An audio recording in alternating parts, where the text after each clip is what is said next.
ಏಕಪತಿ ಬಹುಸತಿಯರೆಂಬುದು ಲೋಕ ಪದ್ಧತಿ ಕಂಡೆವಾವಿಂದೇಕ ಪತ್ನಿಗೆ ಪುರುಷ ಪಂಚಕವನು ಮಹಾದೇವ.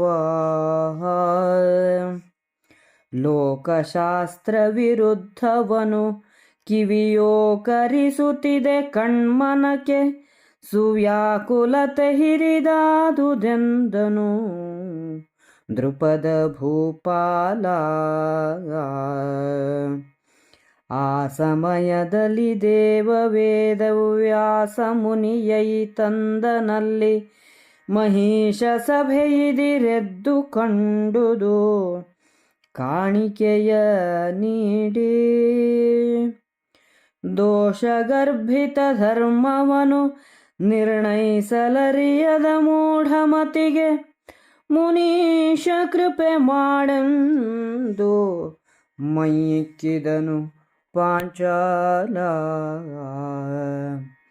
ನೆಗಹಿದನು ದೃಪದನನು ಯಮಜಾದಿಗಳ ನೆತ್ತಿದನೊಬ್ಬರೊಬ್ಬರ ತೆಗೆದು ತಕ್ಕೈಸಿದನು ಮುದದಲೇ ಪಾಂಡುನಂದನರ. ದುಗುಡವೇ ಕೈ ದೃಪದ ನಿನ್ನಯ ಮಗಳ ಸೌಭಾಗ್ಯದಲರುಂಧತಿ ಸೊಗಸಿರಂಜಿಸಲರಿಯಳೆಂದನು ಕೃಷ್ಣ ಮುನಿ ನಗುತ್ತ. ಅಹುದಲೇ ಬಳಿಕೆ ಏನೋ ತಂಗಿಯ ಬಹಳ ಸುಕೃತೋದಯದಲರಗಿನ ಗ್ರಹದ ಗಂಟಲನೊದೆದು ಸುಳಿದರು ಪಾಂಡುನಂದನರು. ಗಹನ ಯಂತ್ರವನೆಚ್ಚ ಪಾರ್ಥನ ಮಹಿಳೆಗೆನ್ನ ಕುಮಾರಿಗೀಗಲು ಬಹುಪತಿಗಳಾಯ್ತಿದನು ನೀವು ನಿರ್ಣಯಿಸಬೇಕೆಂದ. ದೃಪದ ದೃಷ್ಟದ್ಯುಮ್ನ ಪಾಂಡವ ನೃಪರು ಕಾಶ್ಯಪ ಗೂಡಿ ಹೊಕ್ಕರು ವಿಪುಳತರ ಕಾರುಣ್ಯದಿಂದೇಕಾಂತ ಮಂದಿರವ. ನೃಪತಿ ಸಂಶಯವೇಕೆ ನಾವಿದನ್ ಅಪಹರಿಸುವೆವು ಪಾಂಡುಪುತ್ರರ ಉಪಚರಿಸು ವೈವಾಹವನು ವಿಸ್ತರಿಸು ಸಾಕೆಂದ. ವಿಧಿ ವಿಹಿತ ಲೋಕಾಪವಾದವನಧಿಕರಿಸಿ ವರ್ಣಾಶ್ರಮಕ್ಕೆ ಸುವ್ಯಧಿಕರಣ ಹುಗದಂತೆ ಸದ್ವ್ಯವಹಾರ ಮಾರ್ಗದಲ್ಲಿ ವಿಧಿಸಿದರೆ ನಿಮ್ಮಂಘ್ರಿಗಳ ಸನ್ನಿಧಿಯಲೇ ಪಾಣಿಗ್ರಹಣವನು ವಿಧುಮುಖಿಗೆ ಮುದದಿಂದ ಮಾಡುವೆನೆಂದನ ದೃಪದ.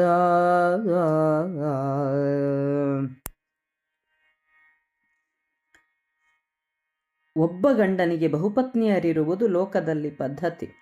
ಆದರಿಂದು ಒಬ್ಬ ಪತ್ನಿಗೆ 5 ಗಂಡಂದಿರು ಎಂಬುದನ್ನು ಕಂಡೆವು.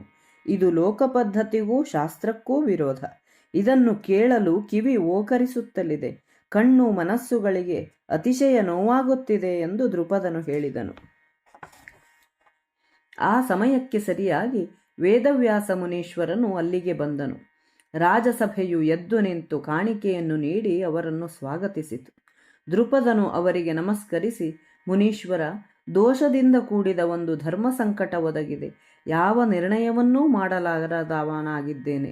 ಕೃಪೆ ತೋರಿ ನನಗೆ ಮಾರ್ಗವನ್ನು ತೋರಿಸು ಎಂದನು.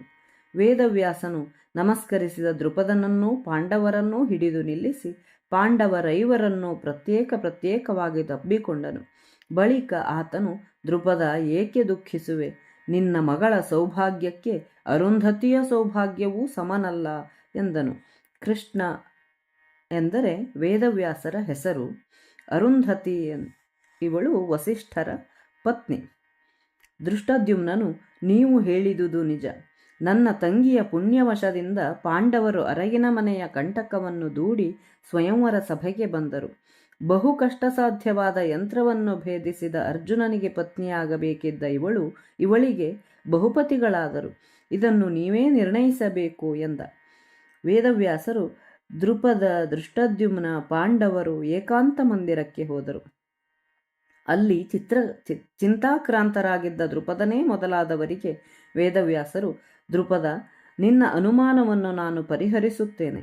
ಪಾಂಡವರನ್ನು ಉಪಚರಿಸಿ ಅವರಿಗೆ ಮಗಳನ್ನು ಮದುವೆ ಮಾಡಿಕೊಡು ಎಂದರು.